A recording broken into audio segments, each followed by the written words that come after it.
Good morning students. अब आज की क्लास में हम लोग जो है कैपेसिटर का जो है लास्ट जो फ्यू टॉपिक्स है वो डिस्कस करेंगे। डाइलेक्ट्रिक के बाद जो नेक्स्ट टॉपिक हमें डिस्कस करना है वो है कॉम्बिनेशन ऑफ पैरेलल प्लेट्स। अब जैसा कि नाम लिखा है इसमें हम लोग कुछ पैरेलल प्लेट्स लेंगे और ऐसे कॉम्बिनेशन का कभी कभी एग्जाम में कैपेसिटेंस पूछा जाता है, तो इसमें हम लोग एग्जाम्पल के थ्रू ही समझेंगे कि ये क्या कहने की कोशिश की जा रही है और इस तरह के सिस्टम का कैपेसिटेंस कैसे निकालें। तो मान लीजिए सपोज आपके पास इस तरीके से 3 प्लेट्स दे दिए जाए। पहले हम लोग कम प्लेट से स्टार्ट करेंगे। 3 प्लेट दे दिया गया, ठीक है। अच्छा, अब इन प्लेट्स में कहा गया कि सबका जो एरिया है, सबका प्लेट एरिया सेम है, that is equal to a, and जो सेपरेशन है, सेपरेशन बिटवीन एनी 2 प्लेट्स या between 2 consecutive plates is D. तो इस सिस्टम का कैपेसिटेंस कितना होगा, epsilon naught a by d के टर्म में निकालना है, ठीक है ना, इस सिस्टम का। अब इसमें देखिए साथ में ये भी किया हुआ है कि आपको जो 2 प्लेट्स है इसमें से मान लीजिए कि ये और ये प्लेट्स ऐसे वायर से ऐसे कनेक्टेड है, तो एक टर्मिनल यहाँ से निकाल लिया y और एक टर्मिनल यहाँ से निकाल लिया x और y के बीच में कैपेसिटेंस निकालना है। देखिए इसका तरीका क्या होता है कि ये जो प्लेट्स हैं इन तीनों प्लेट्स को पहले नंबरिंग कर दो 1 2 3, और उसके बाद क्या करो कि इन प्लेट्स को ड्रॉ कर दो। 3 प्लेट्स हैं तो 3 प्लेट्स में देखिए 1 और 2 मिलकर के 2 कैपेसिटर बनाएंगे, 2 और 3 मिलकर 2 कैपेसिटर बनाएंगे। तो क्या करेंगे, पहले हम लोग 1 और 2, ये 1 हो गया और ये 2 हो गया, ये क्या दोनों प्लेट मिलके कैपेसिटर। अब 2 का जो ऊपर वाला सरफेस है वो 1 के साथ कैपेसिटर बना रहा है, बट 2 का जो लोअर सरफेस है वो 3 के साथ कैपेसिटर बना रहा है। तो ऐसे समझो कि 2 को आपको 2 बार ड्रॉ करना पड़ेगा। एक बार यही किसके साथ बना रहा है, 3 के साथ, ठीक है। बन गए 3 प्लेट। अब उसके बाद अकॉर्डिंग टू आवर सिचुएशन जो 1 और 3 है वो आपस में कनेक्टेड है, तो 1 और 3 को आप आपस में इस तरह से कनेक्ट कर दीजिए, ऐसे कर दिया, ठीक है। और इन्हीं से y निकला हुआ, तो y आप इधर इधर कहीं से भी निकाल लीजिए, जैसे सबको यहाँ दिखा दिया y, और यहाँ वो 2 जो है 2 से आपको x निकला हुआ है, तो x ये हो गया।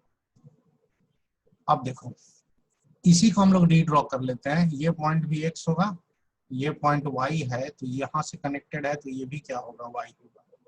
अब इसी को रीड्रॉ जब आप करेंगे तो देखिए x और y, ये भी x और y, मतलब ये दोनों पैरेलल में है। तो हम क्या करेंगे कि एक कैपेसिटर ऐसे बनाया, ठीक है, इसमें ये 1 और 2 है, तो हमने इसको 2 ले लिया और इसको 1 ले लिया। 2 वाला किससे जुड़ा हुआ है, x से, और फिर 2 वाला 3 के साथ भी है, तो 2 वाला फिर से दोबारा बना देंगे नीचे में इस तरीके से। तो ये किसके साथ हो गया, 2 वाला 3 के साथ, ठीक है। अब ये जो 2 वाला साइड है इधर से x है, देखो x कहाँ है, 2 से निकला है, और ये 1 और 3 जो आपस में कनेक्टेड है इनको कनेक्ट कर देंगे, और यहाँ से देखो y निकला है। तो ऐसा होते ही अभी हमें साफ साफ दिखने लग गया कि असल में ये 2 कैपेसिटर पैरेलल में है। अब ये दोनों कैपेसिटेंस अगर पैरेलल में है तो इसका C इक्विवेलेंट कितना होगा, तो C इक्विवेलेंट करोगे तो दोनों पैरेलल में है, तो C1 प्लस C2, बट ये जो C1 है या C2 है दोनों सेम है, Ipsa naught a by D है, तो ये नेट कितना आ जाएगा, 2 इप्सा नॉट ए अपॉन डी। तो इस तरीके से हमने कैपेसिटेंस निकाला। अब मान लीजिए कह दिया जाता है कि बैटरी में जो है, बैटरी से x और y कनेक्टेड है, ठीक है, और बैटरी से अगर कनेक्टेड है तो किसी भी प्लेट पे कितना चार्ज होगा वो देखो। मान लीजिए कि इधर x की तरफ हमने बैटरी का पॉजिटिव टर्मिनल रख दिया, ये V है, और y की तरफ ऐसे नेगेटिव टर्मिनल। अब बैटरी से जो चार्ज आता है उसका चार्ज का डिस्ट्रीब्यूशन कर दो इसके ऊपर, जैसे यहाँ से चार्ज जाता और यहाँ से चार्ज आता। इसके क्रॉस भी वोल्टेज V है, तो इस पे चार्ज आ जाएगा CV और माइनस CV, तो इस पे भी कितना आ जाएगा, CV और माइनस CV, यही होता ना, ठीक है, वोल्टेज है। अब इसको इस डायग्राम में कैसे दिखाएंगे, प्लेट 2 पे देखो 2 बार CV है, ऐसा क्यों हो रहा है, तो प्लेट 2 के 2 फेस है, ऊपर और नीचे वाला, दोनों फेसेस पे लग रहा है पॉजिटिव चार्ज है, तो ऊपर वाला जो पॉजिटिव चार्ज है वो 1 के साथ कैपेसिटर बना रहा है, और नीचे वाला जो पॉजिटिव चार्ज है वो 3 के साथ कैपेसिटेंस बना रहा है। 1 पे देखो माइनस सीवी चार्ज है, तो 1 पे माइनस सीवी ऑफ कोर्स अंदर की तरफ ही होगा, तभी तो इसके साथ कैपेसिटेंस बनेगा। इसका मतलब इसका आउटसाइड सरफेस पे 0 होगा। 1 पे ये जो माइनस सीवी है वो इसके इनर सरफेस पे होता है, बाहर में 0, वही यहाँ पर बाहर में 0।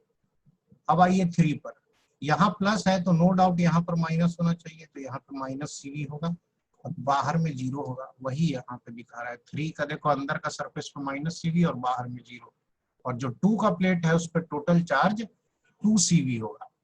तो अगर इन शॉर्ट क्वेश्चन में कभी कह दे कि हर प्लेट पे चार्ज बताओ, तो चार्ज ऑन अगर आपसे कहा जाए कि प्लेट 1 कितना है, तो आप प्लेट 1 पे कितना बोलेंगे, माइनस सीवी, ये वाला। प्लेट 2 पे कितना है तो बोलेंगे 2 सीवी, और प्लेट 3 पे कितना है, देखो प्लेट 3 कौन है, ये, this is also minus CV. तो इस तरीके से आपका चार्ज जो है वो कैलकुलेट होता है। अब यहाँ पर हमने बड़ा सिंपल सा केस लिया, सिर्फ 3 प्लेट लिए थे तो 2 कैपेसिटर बना। उसी तरह से 3 के बाद एक और चौथा प्लेट ले लेते, चौथा प्लेट लेते तो 3 कैपेसिटर बनता, 5 प्लेट लेते तो 4 कैपेसिटर बनता। तो अब आइए नेक्स्ट स्लाइड में चलते हैं और एक और एग्जांपल इसका करेंगे।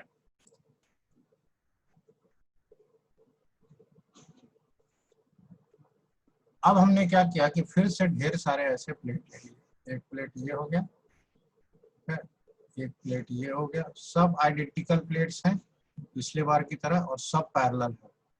इस बार हमने 3 और चलिए इस बार 4 ले लिया, ठीक है। तो 4 प्लेट्स 3 कैपेसिटर बनाएंगे। अगर आप चाहें तो और भी प्लेट ले सकते हैं, चलो एक और ले लेते हैं, 5 हो गए। तो सारे के बीच का सेपरेशन जो है वो D है।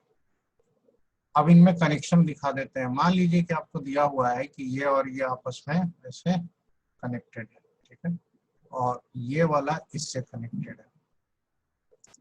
यहाँ से एक टर्मिनल X निकाल दिया गया, यहाँ से टर्मिनल Y, ठीक है। ईच प्लेट है same area, each plate area is equal to A, और हर 2 कंजिक्यूटिव प्लेट के बीच का सेपरेशन जो है that is equal to D। तो सवाल वही है कि कैपेसिटेंस X और Y के बीच में क्या होगा, ये सॉल्व कीजिए और निकालिए।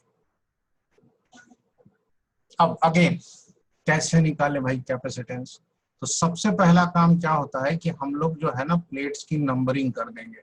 तो अगर नंबरिंग कर देते हैं तो ये प्लेट नंबर 1, ये 2, ये 3, ये 4 और ये प्लेट नंबर 5।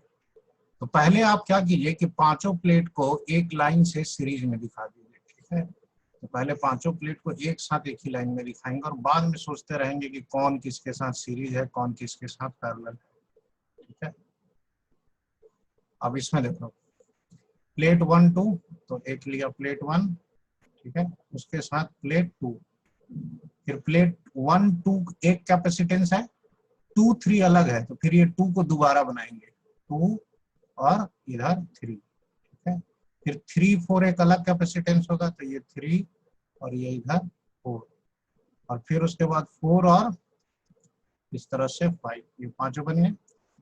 अब इनका सबका नाम लिख देते हैं। तो नाम कैसे कैसे है, ये है आपका प्लेट 1 2, ये है 2 3, ये है 3 4 और ये आपका है 4 5, ठीक है। अब बात करते हैं कौन किससे कनेक्टेड है। 1 वाले का तार किससे जुड़ा हुआ है, 4 वाले से। तो हम ये 1 जो है यहाँ से तार जोड़ देंगे 4 पे, तो 1 से ऐसे तार ले आके जोड़ देंगे किससे, 4 के बीच से ऐसे जुड़ गया। तो ये टर्मिनल आपका X हो गया, देखिए यहाँ से X निकला। 3 और 5 आपस में कनेक्टेड है, तो 3 कहाँ है, यहाँ है, तो यहाँ से तो वायर निकालेंगे और इसको इसमें जोड़ देंगे, तो ये आपस में कनेक्ट हो गया। यहाँ से आपको कौन टर्मिनल है, Y, ठीक है। अब उसके बाद अब देखो सॉल्व करने के लिए, अगर ये पॉइंट Y है, ये पॉइंट भी Y होगा, भाई दोनों पॉइंट्स का पोटेंशियल सेम है। ये पॉइंट x है तो ये पॉइंट भी क्या होगा आपका x होगा। ठीक है, अब ध्यान से देखो, ये दोनों एक के बाद एक, ये दोनों सीरीज में है। ठीक है, तो अगर हम x और y के बीच में ड्रॉ करना चाहते हैं इसको इक्विवेलेंट, तो हम लोग क्या करेंगे कि एक टर्मिनल इधर x बना लिया और y के बीच में, x और y के बीच में हम लोग पहले इस तरीके से दो ये और ये दिखा दिए सीरीज में, ये बन गया y का। तो ये कौन से दोनों, ये दोनों, साथ में प्लेट का नाम लिख लेंगे 1 2 2 3। ठीक है, ये दोनों हो गया। अब देखिए इसको ध्यान से देखो, एक तरफ x है एक तरफ y है, मतलब x और y के बीच में है, तो x और y के बीच में है तो इसको इसके सर पे लगा दो, इस तरह से x और y के बीच में आ जाएगा, इस तरीके से आ जाएगा ना। लेकिन जब इस तरह से आप ड्रॉ करेंगे तो देख लेना कौन सा टर्मिनल किधर है। जैसे x की तरफ कौन सा है, x की तरफ देखो फोर्थ वाला प्लेट है, तो दिस इज फोर्थ प्लेट, और y की तरफ देखो थर्ड नंबर प्लेट है, तो ये थर्ड प्लेट हुआ। अब इसको देखो, ये भी x और y के बीच में है। अगर ये x और y के बीच में है तो फिर से बनाना होगा, तो अब ऊपर जगह नहीं है, नीचे बना देंगे x और y के बीच में। तो देखो यहाँ से यहाँ, ये x और y के बीच में हो गया, बन गया। अब x की तरफ कौन सा 4 है, y की तरफ 5, बन गया ये सिस्टम ना। नो डाउट हर पार्ट का कैपेसिटेंस तो सेम आएगा, किसी भी दो प्लेट का लोगे तो सेम आएगा, epsilon naught a by D. तो सारे कैपेसिटेंस को आप C मान लो। तो ये C है तो ये दोनों सीरीज में है, तो C और C सीरीज में C/2, और ये भी C है, तो CXY करेंगे तो ऊपर वाला C, फिर बीच में आ जाएगा C/2, फिर C, क्योंकि ये तीनों पैरेलल में है। तो टोटल कितना हो जाएगा, तो ये हो जाएगा 2C प्लस C/2 5C/2। तो 5C/2 को हमने 5/2 और C की जगह लिख सकते हैं epsilon naught a by d. ठीक है, तो this is the way to find capacitance of a system of plates. अब इसमें अगर चार्ज का डिस्ट्रीब्यूशन दिखाना है, तो मान लीजिए कि एक तरफ बैटरी का हाई पोटेंशियल है, y की तरफ लो, तो चार्ज ऐसे जाएगा और ऐसे निकल जाएगा। तो इस तरह से अगर इसमें आप चार्ज का डिस्ट्रीब्यूशन दिखाने में इंटरेस्टेड है, तो देखिए चार्ज कैसे होगा डिस्ट्रीब्यूटेड। ये जो 4 है इस पे प्लस चार्ज होगा, इस पे माइनस होगा, इस पे भी प्लस होगा, इस पे भी प्लस होगा, इस पे माइनस होगा, ये प्लस, ये माइनस, ये प्लस। स्टार्ट करो, ये 1 पे प्लस चार्ज है, देखो 1 यहीं पे है और कहीं नहीं है, तो 1 का ये जो लोअर प्लेट है इस पे ऐसे प्लस चार्ज आ गया, तो नो डाउट यहाँ पे प्लस आएगा, तो यहाँ पे सामने वाले पे माइनस आएगा। ठीक है, अब यहाँ माइनस आया तो 2 के दूसरी तरफ क्या होगा, कैसे पता चलेगा, देखो 2 पे एक प्लेट पे माइनस है और एक फेस पे प्लस है, मतलब 2 पर इधर में फिर से प्लस होगा। 2 पे नेट चार्ज 0 होगा, क्योंकि देखो 2 असल में आइसोलेटेड प्लेट है, वो किसी बैटरी वैटरी से कनेक्टेड नहीं है। ये दोनों तो बैटरी से कनेक्टेड है, या ये दोनों भी कनेक्टेड है। 2 पे अगर प्लस है तो इसका अपोजिट प्लेट पे नो डाउट माइनस होगा, तो यहाँ पे आपका माइनस आ जाएगा। 3 पे 3 देख रहे हो, ये है माइनस, लेकिन 3 देखो यहाँ भी है, उस पे भी माइनस है, इसका मतलब 3 का लोअर सरफेस पे भी माइनस होगा यहाँ पे, इसका मतलब यहाँ प्लस होगा 4 पे। ठीक है, अब 4 पे प्लस होगा, तो यहाँ देखो 4 यहाँ भी है, यहाँ भी है, एक तरफ प्लस है, दूसरे पे भी प्लस है।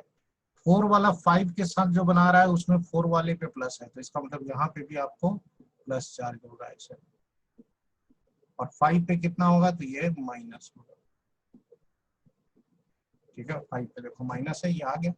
हाँ, अगर आप इंटरेस्टेड है कि किस प्लेट पे क्या चार्ज होगा, तो सपोज x और y के बीच में जो बैटरी लगा है उसका EMF V है, तो यहाँ से यहाँ का वोल्टेज अगर V है तो इस पे 4 पे आएगा कितना, CV, इस पे भी कितना आएगा, CV। तो ये जो ऊपर में आया है ना, ये CV है, तो ये भी आपका CV है। ठीक है, आप चाहें तो इसको CV लिख सकते हैं या Q लिख दो, Q और Q है ये। ठीक है, इसी तरह से 1 पे कितना आएगा, अगर ये पता करना है प्लस पे, तो ये दोनों मिला करके C/2 थे। ठीक है, तो इस ब्रांच में जो चार्ज आएगा वो CV/2 होगा, तो उसे हम Q/2 लिख सकते हैं। तो इसमें आप इसको 1 वाले प्लेट पे ये जो लिखा नहीं, ये वाला, ये असल में Q/2 है। तो इसके सामने वाला प्लेट जो है ना 2 वाला, उस पे भी -q/2 होगा। ये देखो 2 ये है ना, यहाँ पे प्लेट पे क्या होगा, ये हो जाएगा -q/2। फिर दूसरी तरफ जो प्लस चार्ज है ये वाला प्लस सेम होगा इतना ही, तो ये +q/2 होगा। ठीक है, तो सामने वाले पे नो डाउट फिर -q/2 होगा इस तरह से। उसके बाद थर्ड के नीचे वाला जो साइड है, तो थर्ड का देख लो, एक यहाँ साइड था एक यहाँ था, ये वाला 2 के साथ पेयर बना रहा था, थर्ड का ऊपर वाला 2 के साथ, तो थर्ड का इस वाले पे कितना होगा, तो जितना 4 वाले पे है, 4 वाले पे कितना था, +q था, तो वैसे भी इस पे कितना हो जाएगा -q, और यहाँ पे भी क्या हो जाएगा -q। ठीक है, तो इस तरीके से हमने हर प्लेट का चार्ज निकाल लिया, जिसमें आपका कहीं जो q लिखा हुआ है वो q असल में CV के बराबर है, तो q/2 जो लिखा है दैट इज बेसिकली CV/2। तो अगर आपसे किसी भी प्लेट का चार्ज पूछे तो उस प्लेट के दोनों फेस पर जो चार्ज है वो ऐड कर दो। जैसे अगर 4 पे कितना चार्ज है पूछे तो 2q चार्ज है, 5 पे कितना है तो -q चार्ज है। ठीक है, 2 पे कितना है तो मिला करके 0 है नेट। तो इस तरीके से हम लोग किसी भी प्लेट पे कितना चार्ज होगा वो निकाल सकते हैं।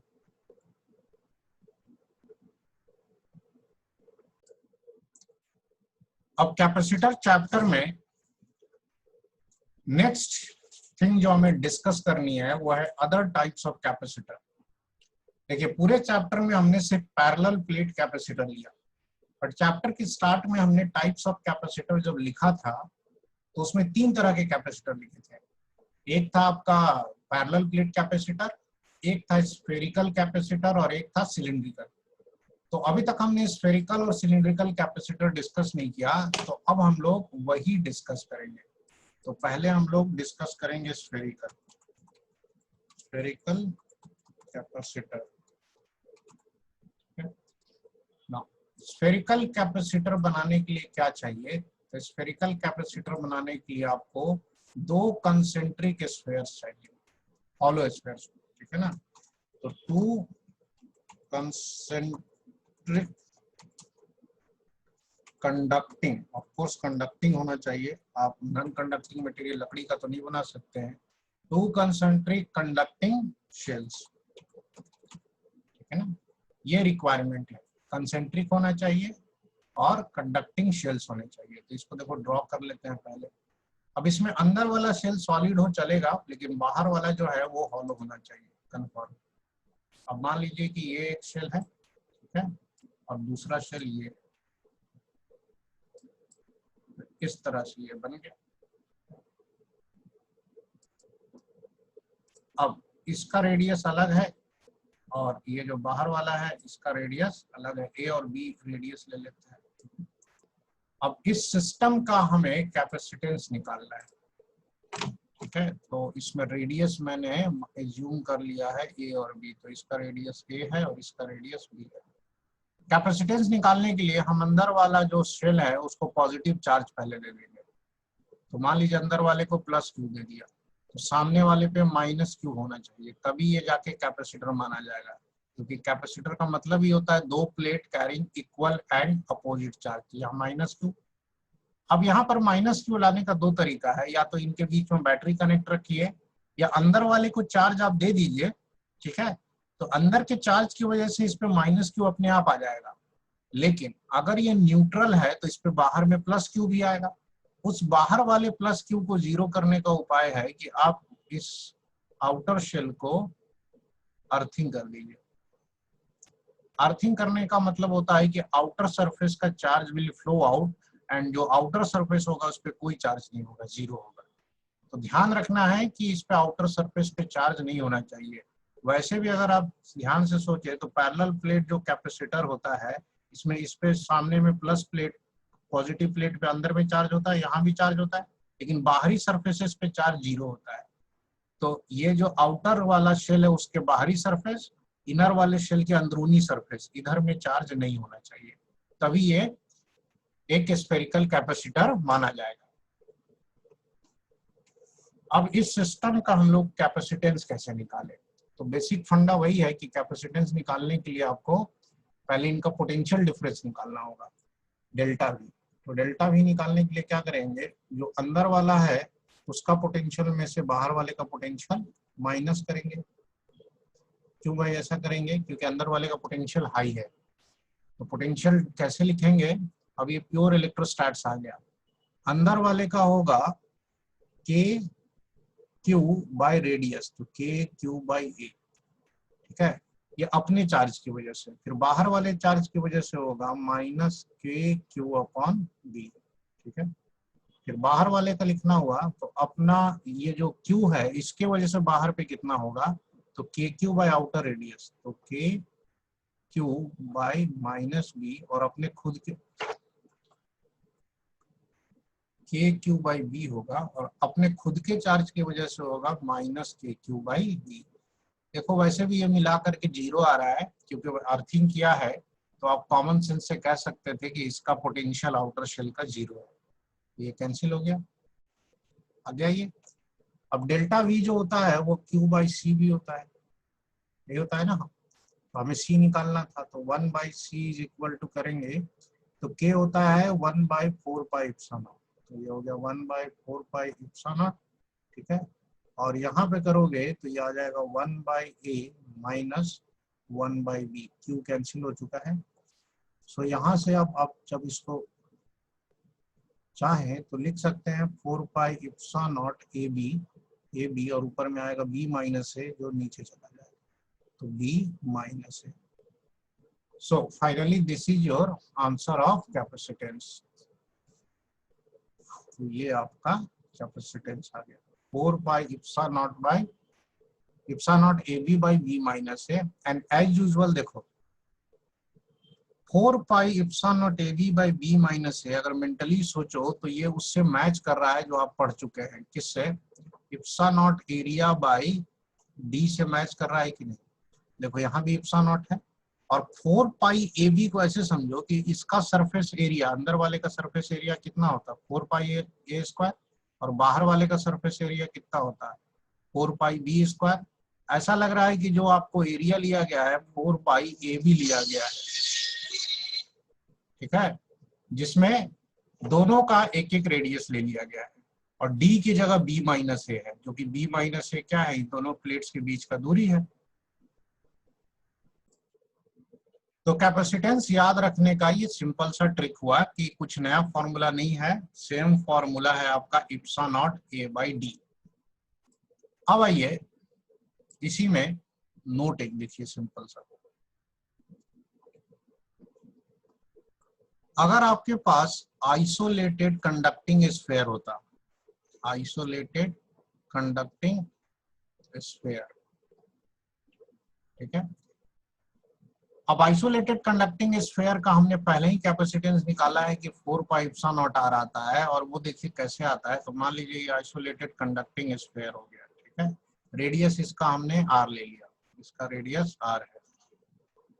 अब इसका कैपेसिटेंस इस फॉर्मूले से आ जाएगा, देखो कैसे आ जाएगा। आपको मानना है कि आपने पॉजिटिव चार्ज इसको दिया है, प्लस प्लेट ये है, तो इसका दूसरा प्लेट भी एक होना चाहिए था। लेट अस अज्यूम कि इसका दूसरा प्लेट इंफिनिटी पे है, और उसके पीछे लॉजिक क्या है कि जब आप इसका पोटेंशियल लिखते हैं सरफेस पे तो के क्यू बाई आर लिखते हैं, बाहर में भी यही लिखते हैं के क्यू बाई स्मॉल आर, तो इन्फिनिटी पे पोटेंशियल जीरो आता है।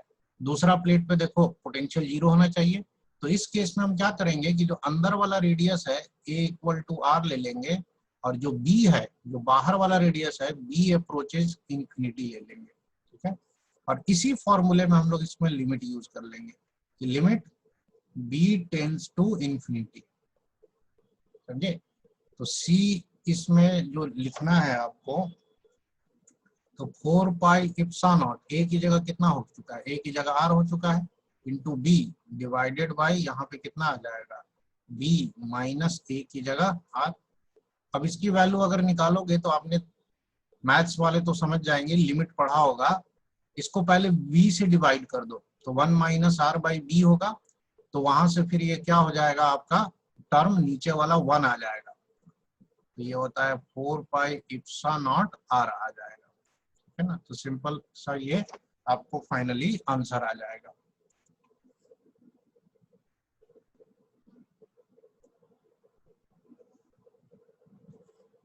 4 पाई इप्सिलॉन नॉट आर। ठीक है, तो ये हुआ capacitance of A isolated conducting sphere.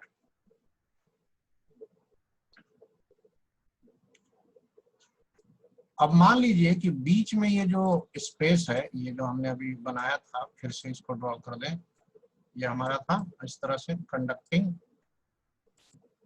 ये बीच वाला जो पार्ट है, यहाँ पर कोई मीडियम है और उसका डाइलेक्ट्रिक कांस्टेंट के है। बाहर मीडियम, उससे फर्क नहीं पड़ता है। और वैसे ही बाहर वाले को अर्थिंग दिखा दो, अंदर का रेडियस ए है और बाहर का रेडियस बी है।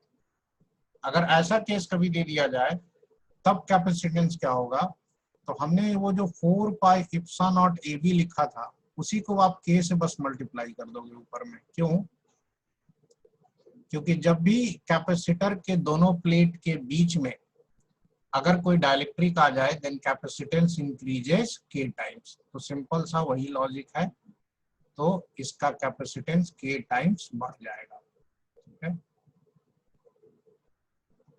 तो ये हुआ स्फेरिकल कैपेसिटर।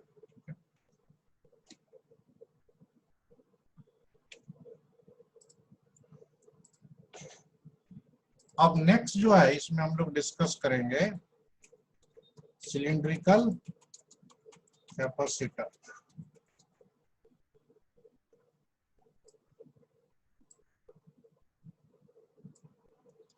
अब सिलिंड्रिकल कैपेसिटर कैसे बनाएंगे, तो इसके लिए हमें क्या क्या चाहिए? इसके लिए चाहिए हमें दो कोएक्सियल सिलेंडर्स जिनका रेडियस जो है ए और बी के बीच का डिफरेंस उनके लेंथ के मुकाबले बहुत कम हो। तो टू को एक्सियल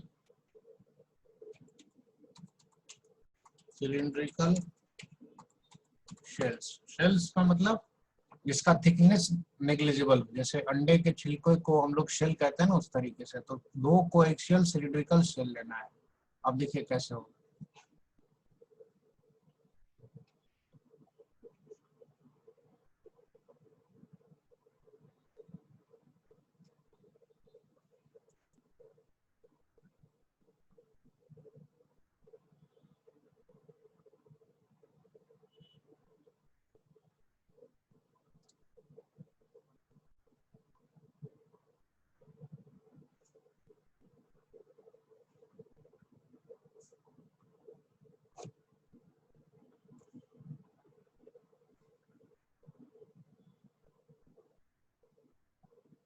ये मैंने एक शेल बनाया जो अंदर वाला है, सिलिंड्रिकल शेल।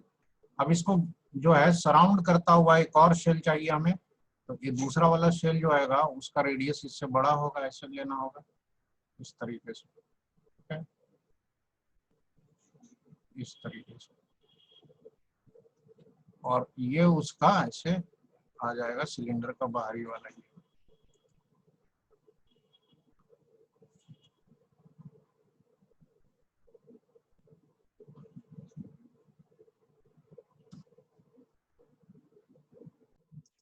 तो ये हमारे दो कोएक्सियल, देखिए सेम एक्सिस वाले दो सिलेंडर हो गए। बीच में खाली जगह है, वैक्यूम है।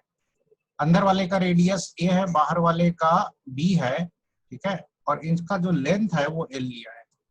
नाउ कंडीशन ये होती है कि this L should be very very larger than A and this L should also be very very larger than B. A और बी से बहुत बड़ा होना चाहिए, मतलब बी माइनस ए, ये जो गैप है that is very very small. अब यहाँ पे मान लीजिए कि आपको कैपेसिटेंस निकालना है इस सिस्टम का। तो कैपेसिटेंस के लिए हमेशा हम लोग Q equal to CV use करते हैं। तो पहले चार्ज देंगे सिलेंडर को प्लस माइनस, और उसके बाद इसका पोटेंशियल निकालेंगे और फिर वहां से C आएगा। इसमें हम लोग क्या करेंगे कि इसके आउटर सरफेस पे पॉजिटिव चार्ज देंगे। तो मान लीजिए लेमडा दिया, तो इसके इनर सरफेस पे माइनस लेमडा होगा। ठीक है, और इसको भी उसी तरीके से अर्थिंग किया रहता है ताकि आउटर सरफेस पे आपका चार्ज जो है वो जीरो रहे, जैसे हमने स्फेरिकल वाले में किया था। तो इस पे जो है वो पॉजिटिव चार्ज आ गया इस तरीके से। ऑफ कोर्स यहाँ पर ये 3D डायग्राम है, तो ये चारों तरफ से गोलाई में चार्ज होगा। इसी तरह से इस पे चारों तरफ से अंदर में क्या हो जाएगा, ऐसे माइनस चार्ज होगा। तो ये हमने Q एज्यूम कर लिया। Q हो जाएगा लेमडा इंटू एल। लेमडा हमने इसलिए लिया ताकि ये लीनियर चार्ज डेंसिटी है, चार्ज पर यूनिट लेंथ। अब हमें निकालना होगा वी। वी निकालने के लिए इनके बीच का पोटेंशियल डिफरेंस निकालेंगे। अब यहाँ पे देखो ध्यान से कि यहाँ पर जो पोटेंशियल डिफरेंस लिखने जाओगे तो यहाँ पर पोटेंशियल डिफरेंस लिखने में ई वेरिएबल है, तो आपको क्या करना होगा कि बीच में पहले एक आर दूरी पर ई लिख करके और तब फिर इंटीग्रेशन से निकालना पड़ेगा। देखिए यहाँ पर तक मान लीजिए कि ये पॉइंट आर दूरी पे है, तो यहाँ पर जो आर दूरी पर इलेक्ट्रिक फील्ड होगा, अब ये जो सिलेंडर है this behaves as a line charge for outside points, और लाइन चार्ज का इलेक्ट्रिक फील्ड होता है lambda upon 2 pi epsilon naught r. और यहाँ जो इलेक्ट्रिक फील्ड आएगा वो सिर्फ इनर वाले शेल की वजह से आएगा। आउटर शेल जो है आउटर वाला वो अंदर के पॉइंट पे फील्ड नहीं देगा। बाय द सेम लॉजिक कि जब एक आप स्फेयर लेते हैं या शेल लेते हैं और बाहर वाले पे चार्ज होता है, तो बाहर वाला चार्ज जो होता है वो अंदर में फील्ड नहीं देता है, सिर्फ बाहर में फील्ड देता है ऐसे। ठीक है, ये हमने इलेक्ट्रोस्टैटिक में पढ़ा था। उसी तरह से सिलेंडर भी अपने चार्ज की वजह से अंदर में यूनिफॉर्मली डिस्ट्रीब्यूटेड चार्ज की वजह से अंदर में फील्ड नहीं देगा, तो यहाँ फील्ड सिर्फ अंदर वाले की वजह से आया। और अंदर वाला जो है सिलेंडर, इसको हम एक लाइन चार्ज की तरह ट्रीट कर सकते हैं फॉर आउटसाइड पॉइंट, तो ये इलेक्ट्रिक फील्ड हो गया। अब हमें क्या करना है कि इलेक्ट्रिक फील्ड वेरिएबल है तो आपको पोटेंशियल डिफरेंस निकालना है। तो V A minus V B करोगे तो हमने पढ़ा था ना कि d V is equal to minus E dot d r होता है, तो यहाँ पर ई इंटू डी आर लिखेंगे तो ये हो जाएगा minus lambda by 2 pi epsilon naught r into d r, ऐसा होगा। अब इसको इंटीग्रेट करना है, तो इंटीग्रेट करने के लिए देखो अगर हम इसमें इंटीग्रेशन का साइन लगा दें तो आर हम ए से बी ले जाएंगे, तो ए वाला पोटेंशियल मान लीजिए वी ए मिलेगा, बी वाला जो है वो वी बी हो गया बाहर वाला। ठीक है, माइनस अगर छोड़ दे अभी फिलहाल तो V B minus V A हुआ, और ये हो जाएगा minus lambda by 2 pi epsilon not, और डी आर बाई आर का एल एन आर होता है, तो एल एन आर में हो जाएगा L N b minus l n a, ये आएगा आपको इंटीग्रेशन से। हमें चाहिए V A minus V B, high वाला पोटेंशियल माइनस लो वाला। नाउ हाई वाला ए है, क्यों, पॉजिटिव चार्ज है ना उसके पास, तो यहाँ से आपको क्या मिल जाएगा lambda by 2 pi epsilon not L N B by A, आ गया। तो जो वी ए माइनस वी आया यही आपका वी हो गया, Q equal to C V में वी आ गया। तो सी कितना होता है, तो सी होता है क्यू बाई वी। क्यू को आप चाहें तो क्यू अंदर वाला जो शेल है उस पर चार्ज होगा तो लेमडा इंटू एल लिख सकते हैं, lambda into l divided by V. अब इस v की जगह आप लिखेंगे lambda by 2 pi epsilon naught, क्या लिखेंगे यहाँ पर लेमडा और l N B by a, ये तो नीचे में होगा लेकिन बाकी के जो टर्म्स हैं वो ऊपर चले जाएंगे, जैसे ये 2 पाई इप्सिलॉन नॉट या क्या, so lambda will cancel out. अब ये आ रहा है इतना, लेकिन इसमें हम लोग कैपेसिटेंस पर यूनिट लेंथ निकालते हैं, कैपेसिटेंस पर यूनिट लेंथ। तो कैपेसिटेंस पर यूनिट लेंथ कितना होगा, तो C बाई एल कर दो कैपेसिटेंस पर unit length, so your answer is 2 pi epsilon not और नीचे में आ जाएगा L N B by A, तो ये इसका फॉर्मूला है। ठीक है, 2 pi epsilon not L N B by capacitance पर यूनिट लेंथ। अगर यहाँ भी बीच का स्पेस जो है ए और बी के बीच का स्पेस किसी डाइलेक्ट्रिक से फिल कर दिया जाए, देन कैपेसिटेंस में जो है ना वो k मल्टीप्लाइड हो जाएगा, 2 पाई इप्सिलॉन नॉट के एल एन बी बाई। अब ये सब टॉपिक पे सवाल बहुत रेयरली आते हैं, इनका बेसिकली आपको कैपेसिटेंस का ही फॉर्मूला जो है वो याद रखना है। अब हम लोग स्फेरिकल कैपेसिटर पर और सिलिंड्रिकल कैपेसिटर पे एक एग्जांपल कर लेते हैं। मेनली स्फेरिकल कैपेसिटर के ही केसेस आते हैं।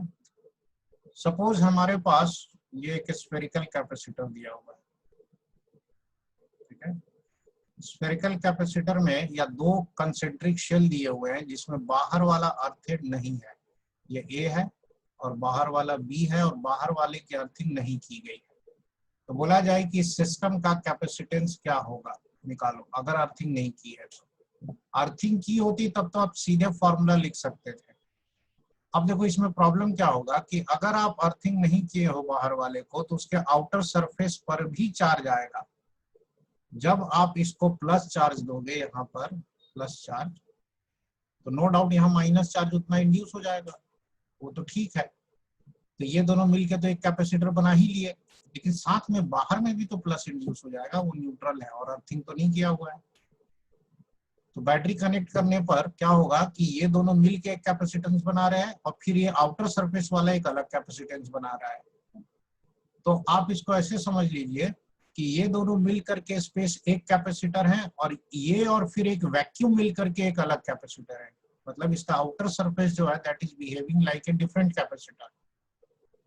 तो इसको सॉल्व कैसे करें भाई? तो देखो, इसको हम प्लेट 1 मान लो और इसको प्लेट 2 मान लो, ठीक है। 1 और 2 मिल करके एक कैपेसिटर बन रहे हैं, ऐसे समझो कि 1 और 2 मिल करके एक कैपेसिटर बन रहे हैं जो ए और बी के रेडियस के हैं, और फिर एक 2 और इंफिनिटी पर दूसरा प्लेट है, वो एक कैपेसिटर बन रहा है ऐसे, ठीक है। ये हो गया प्लेट 1 अंदर वाला, ठीक है। ये 2 वाले के साथ बना रहा है, तो इस पे पॉजिटिव चार्ज है, नेगेटिव चार्ज है, और फिर इस पे पॉजिटिव चार्ज है, और दूसरा प्लेट ये 2 है और इसका पेयर इंफिनिटी के साथ बना हुआ है। उस हिसाब से सोचा जाए तो अगर ये कैपेसिटेंस C1 है और ये C2 है तो ये दोनों क्या है आपके सीरीज में है। तो सीरीज में है तो C1 C2 की वैल्यू लिख देते हैं। तो C1 तो आपका 1 और 2 मिल करके स्फेरिकल कैपेसिटर है, तो क्या लिखोगे 4 पाई एप्सिलॉन नॉट ये बी, ऐसे लिखेंगे डिवाइडेड बाय बी माइनस ए। लेकिन 2 और इंफिनिटी जो है वो क्या है, तो 2 और इंफिनिटी मिलके C2 है और इसका कैपेसिटेंस होता है 4 pi epsilon naught r, that is 4 pi epsilon naught b. चूंकि ये दोनों सीरीज में है तो 1 बाई सी करके ऐड होगा, 1 by C1 plus 1 by C2, ऐसे 1 बाई C1 करोगे तो ऊपर आ जाएगा b minus a divided by 4 pi epsilon not a b plus, अब इसका क्या करें, 4 पाई एप्सिलॉन नॉट बी है ना, तो ये हो जाएगा आपका 1 by 4 pi epsilon naught B. अब इन दोनों में देखो 4 pi epsilon naught B common है, तो 1 by 4 pi epsilon naught B common ले लो,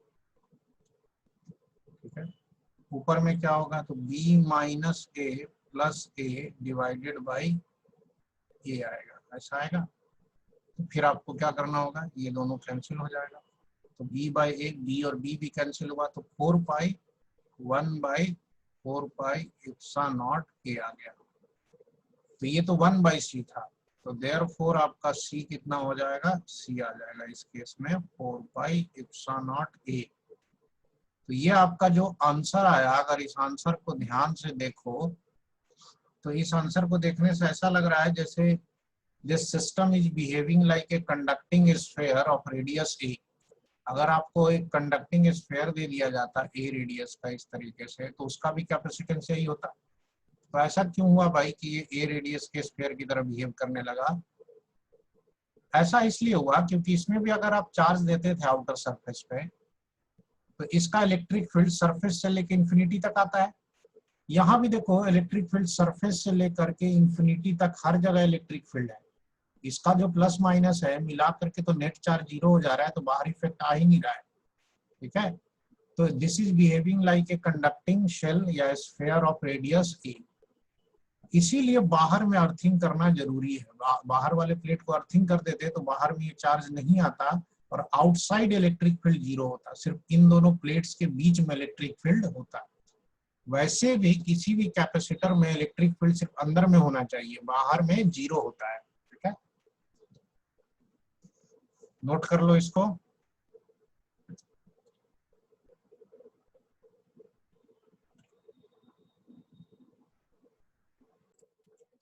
अब आज की क्लास हम लोग यहीं एंड करेंगे और अगले क्लास में हम लोग स्फेरिकल कैपेसिटर का एक दो और एग्जांपल करेंगे और लास्ट में एक डाइलेक्ट्रिक स्ट्रेंथ हमें पढ़ना है, वो पढ़ेंगे, जिसके साथ ये चैप्टर आपका फिनिश हो जाएगा।